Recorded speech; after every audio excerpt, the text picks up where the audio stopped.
നമ്മുടെ ശരീരത്തിന് വളരെ പ്രയാസകരവുമായിട്ടുള്ള വളരെ ദുഃഖിതനുമാക്കുന്ന ഒരു രോഗമാണ് കഫക്കെട്ട്.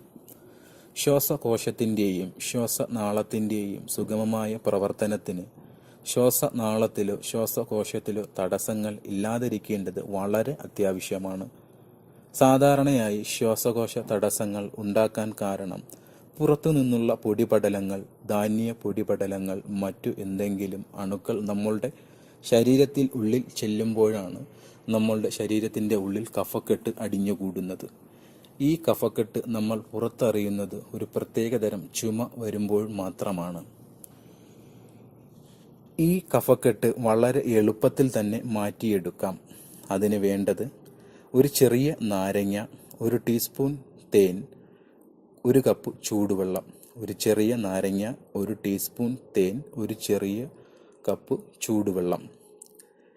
തേനും 1 നാരങ്ങയുടെ നീരും ഇളം ചൂടുവെള്ളത്തിൽ നല്ലതുപോലെ മിക്സാക്കിയതിന് ശേഷം എന്നും രാവിലെ വെറും വയറ്റിൽ ഈ വെള്ളം കുടിക്കുക.